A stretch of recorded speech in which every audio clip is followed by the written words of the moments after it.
नमस्कार, आप देख रहे हैं A1 उत्तर प्रदेश और आपके साथ मैं हूं आशीष तिवारी। बुलेटिन में सबसे पहले एक नजर हेडलाइंस पर।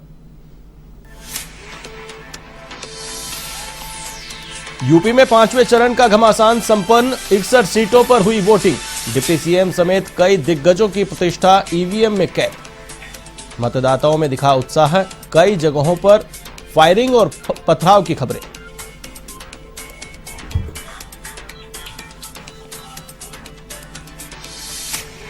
यूपी के बस्ती में पूर्व मंत्री के काफिले पर हमला, विधायक समर्थकों पर हमले का आरोप। एसएचओ आलोक सोनी हुए घायल तो वहीं कुंडा के सपा प्रत्याशी की गाड़ियों में जनसत्ता दल के समर्थकों ने की तोड़फोड़।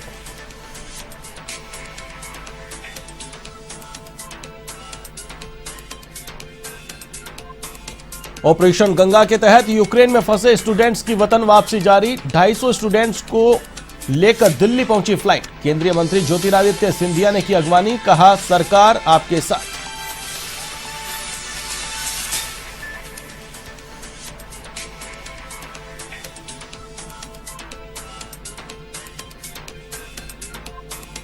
पीएम मोदी रहे यूपी के दौरे पर। वाराणसी में बीजेपी कार्यकर्ताओं को दिया बूथ विजय का मंत्र। पदाधिकारियों से भी किया संवाद।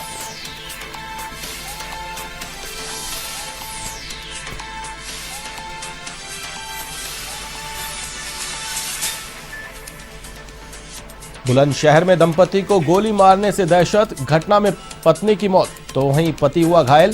संपत्ति विवाद बताया जा रहा वारदात का कारण। आरोपी बेटे को लिया हिरासत में।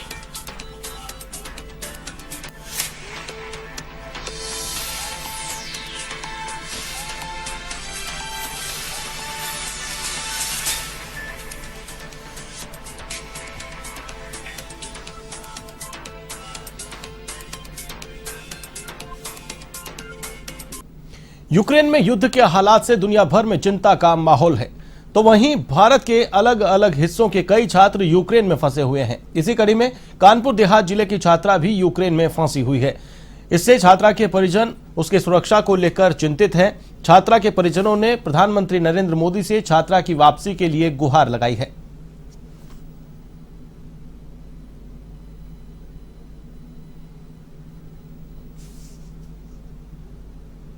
वाराणसी के संपूर्णानंद संस्कृत विश्वविद्यालय के मैदान में प्रधानमंत्री नरेंद्र मोदी ने रविवार को जनसभा को संबोधित किया।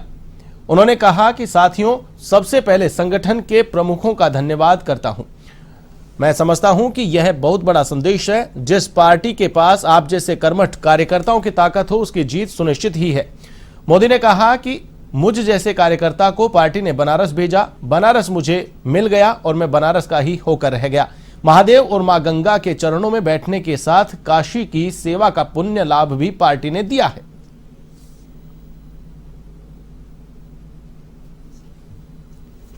से भाजपा का प्रचंड बहुमत का सरकार वापस आई।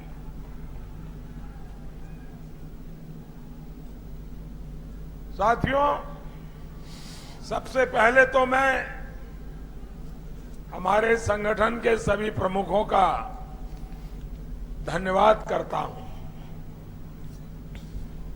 दो बातें जो मेरे दिल को छू गई। एक, इस सम्मेलन का हेतु आपने बूथ विजय सम्मेलन रखा है। बूथ विजय, मैं समझता हूं यह बहुत बड़ा संदेश है। और दूसरा, मुझे मेरे प्राण प्रिय कार्यकर्ताओं के दर्शन का मौका दिया।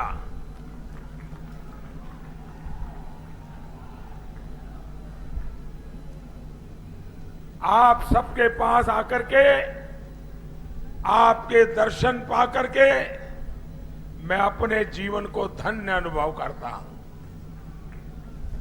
साथियों, जिस पार्टी के पास आप जैसे कर्मठ कार्यकर्ताओं की ताकत हो, उसकी जीत तो सुनिश्चित है ही।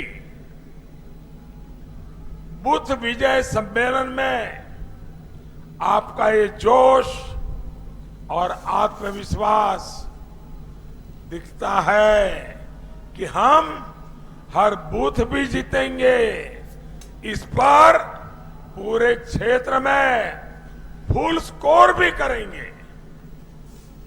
और मैं जानता हूं भाजपा का कार्यकर्ता चुनाव के आखिरी दिन तक आराम नहीं करता।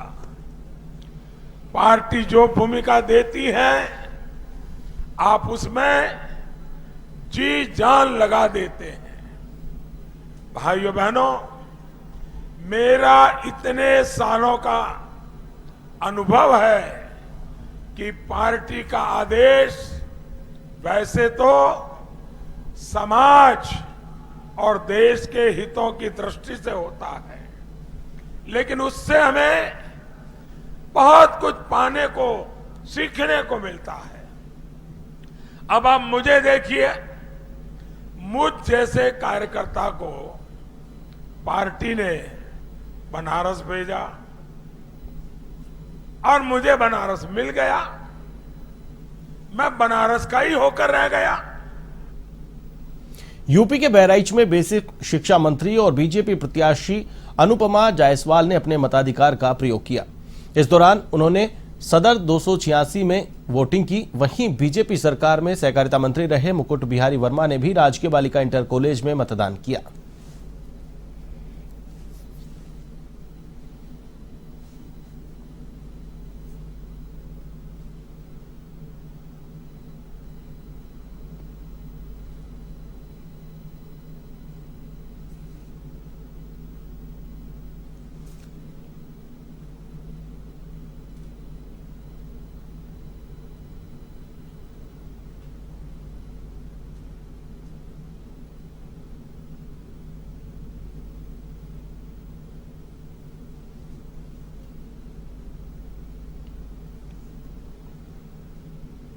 यूपी के प्रतापगढ़ में कांग्रेस के वरिष्ठ नेता प्रमोद तिवारी ने अपने मताधिकार का प्रयोग किया। इस दौरान लालगंज बूथ पर वोट डालने के बाद उन्होंने भाजपा पर निशाना साधा। उन्होंने कहा कि भाजपा सरकार अपराधियों के सबसे ज्यादा साथ है। वहीं कांग्रेस ने महिलाओं को 40% आरक्षण दिया है। इसी के चलते सूबे में कांग्रेस की सरकार बनने जा रही है।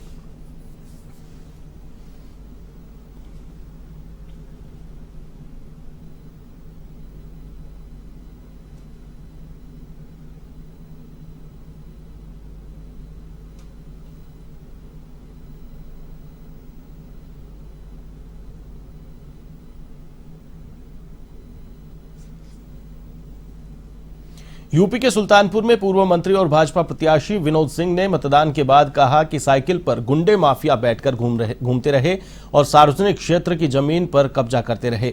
इस चुनाव में साइकिल और कमल के बीच कोई मुकाबला नहीं है। भाजपा प्रत्याशी विनोद सिंह ने केश मुरारी इंटर कॉलेज बूथ में मतदान किया।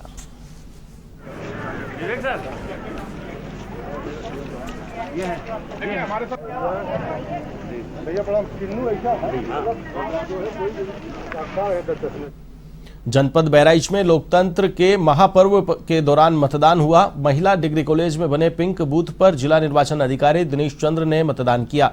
इसके साथ ही सहकारिता मंत्री मुकुट बिहारी वर्मा ने वोट डाला और दावा किया कि भाजपा के खाते में सबसे अधिक सीट आएंगी और बीजेपी यूपी में फिर से सरकार बनाएगी।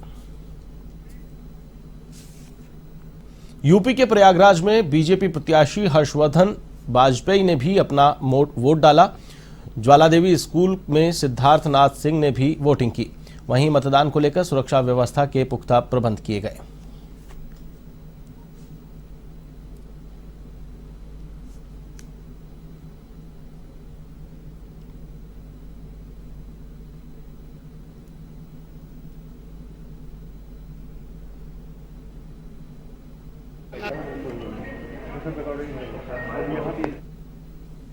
यूपी के प्रतापगढ़ में कुंडा से सपा प्रत्याशी गुलशन यादव पर हमले का मामला सामने आया है। यहां जनसत्ता दल के समर्थकों पर सपा प्रत्याशी की गाड़ी में तोड़फोड़ और हवाई फायरिंग करने के आरोप है। सपा प्रत्याशी पर यह हमला पहाड़पुर बैनोई गांव में हुआ है। फिलहाल पुलिस मामले की जांच में जुट गई है।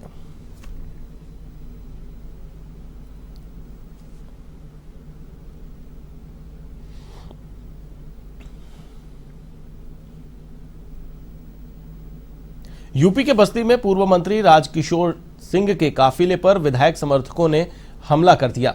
इस दौरान दोनों पक्षों के समर्थक आमने सामने हो गए। वहीं 3 वाहन भी क्षतिग्रस्त हो गए।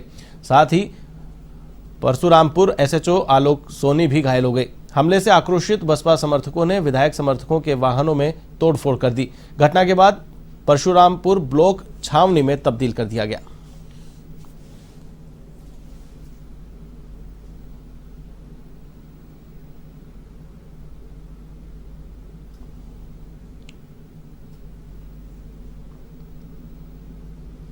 बुलंदशहर के डिबाई में 2 अज्ञात चोरों ने अस्पताल में चोरी की वारदात को अंजाम दिया और काउंटर में रखी नकदी और अन्य सामान लेकर फरार हो गए। हालांकि चोरी की यह पूरी वारदात सीसीटीवी में कैद हो गई। आपको बता दें कि पूरा मामला Aarti surgical centre and nursing home का है। घटना की सूचना मिलने के बाद पुलिस मौके पर पहुंची और मौका मुआयना किया। साथ ही सीसीटीवी फुटेज के आधार पर आरोपियों की तलाश भी शुरू कर दी है।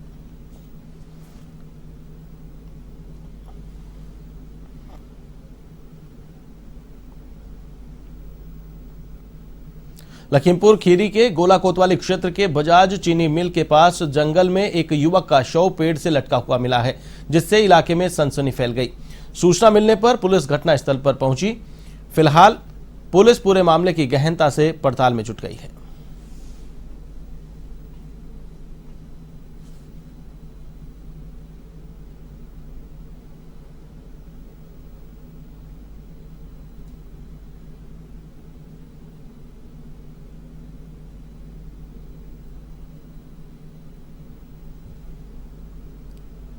खबर यूपी के बुलंदशहर से है, जहां घर में सो रहे दंपति की गोली मारने से दहशत व्याप्त हो गई है। इस घटना में पत्नी मंजू की मौके पर ही मौत हो गई, जबकि पति ओम प्रकाश को नाजुक हालत में मेरठ रेफर किया गया है। इस दौरान पुलिस ने मृतका के बेटे को हिरासत में ले लिया है।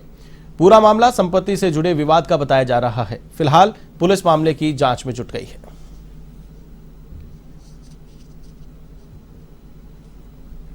खुर्जा नगर के जंक्शन चौकी क्षेत्र में बिमला नगर कॉलोनी है।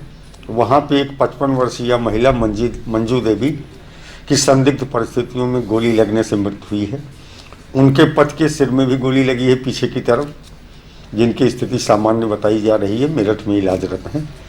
इस प्रकरण में उल्लेखनीय यह है कि घर का दरवाज़ा अंदर से बंद था। कोई भी व्यक्ति अंदर से बाहर या बाहर से अंदर आने का कोई साक्ष्य नहीं है। इसमें जो प्रथम दृष्टया आशंका है वो मृतका के पुत्र यतेंद्र के प्रति है, जो वहीं खुर्जा नगर में एक फैक्ट्री में मजदूरी का काम करता है। घर के अंदर वो मौजूद था। 3 बहुएं घर में थी।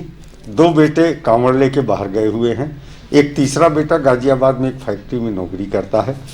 जो बातें सब निकल के आ रही हैं उसमें यह है कि जो बुजुर्ग ओम प्रकाश सिंह हैं, जिनको गोली लगी है और घायल हैं, इनकी द्वारा लगभग 12.5 लाख रुपए में अपना एक गांव का प्लाट बेचा गया था। उसमें से कुछ पैसे से इन्होंने सार्वजनिक संपत्ति जमीन खरीदी थी, लेकिन शेष पैसे अपने एक बेटे बहू पे खर्च कर रहे थे, जिस बात को लेकर के पड़ोसियों का कहना है कि इनके घर में आए दिन बेटे यतेंद्र और पिता माता में झगड़ा होता रहता था। कल भी गोली लगने के बाद आस पड़ोस के लोग जब इकट्ठा हो गए तो घर का दरवाज़ा उसके बाद खोला गया, क्योंकि अन्य कोई रास्ता है नहीं जिससे लोग बाहर जा सकें।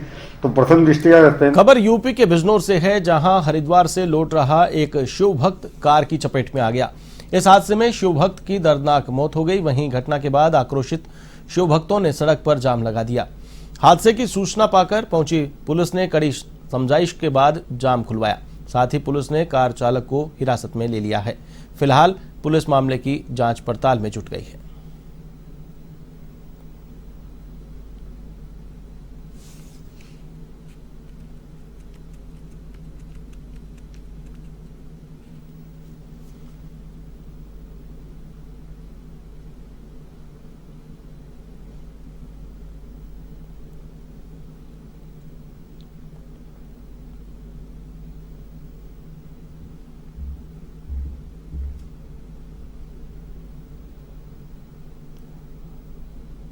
यूपी के बिजनौर में रफ्तार का कहर देखने को मिला है, जहां पर एक शिव भक्त की मौत हुई है तो वहीं आक्रोशित लोगों ने प्रदर्शन किया, तो वहीं पुलिस ने समझाइश कर मामले को शांत करवाया।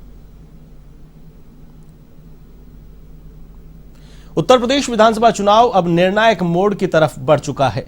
5वें चरण का चुनाव संपन्न हो गया है। 5वें चरण में 12 जिलों की 61 सीटों पर वोटिंग हुई है, तो वहीं 692 प्रत्याशियों की किस्मत का फैसला अब ईवीएम में कैद हो गया है। वहीं इसमें 90 महिला प्रत्याशी शामिल हैं।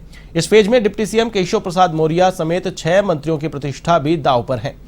इस बीच उप मुख्यमंत्री केशव प्रसाद मौर्य ने कौशाम्बी में अपने आवास पर पूजा अर्चना की। उप मुख्यमंत्री सिराथू निर्वाचन क्षेत्र से भाजपा के उम्मीदवार हैं।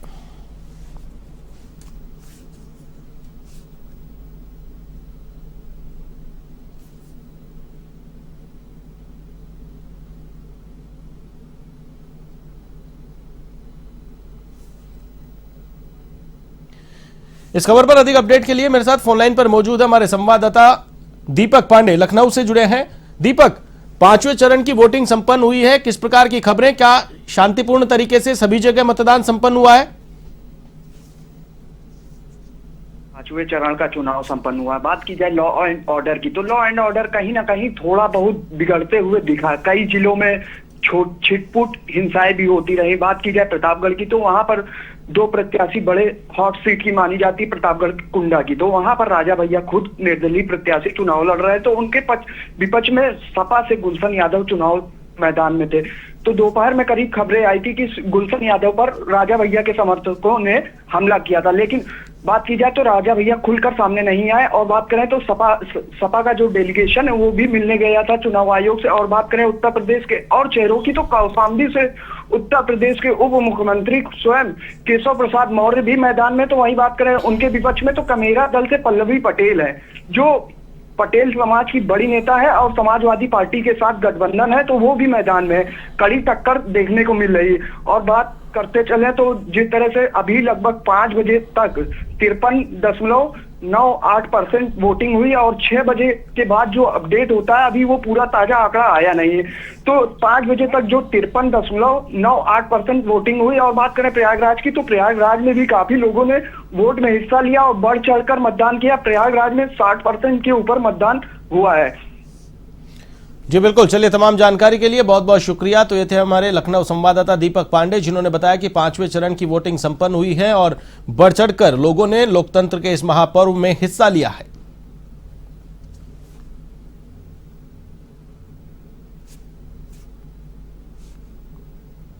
यूपी के बहराइच में बेसिक शिक्षा मंत्री और बीजेपी प्रत्याशी अनुपमा जायसवाल ने अपने मताधिकार का प्रयोग किया। इस दौरान उन्होंने सदर 286 में वोटिंग की। वहीं बीजेपी सरकार में सहकारिता मंत्री रहे मुकुट बिहारी वर्मा ने भी राजकीय बालिका इंटर कॉलेज में मताधिकार का प्रयोग किया।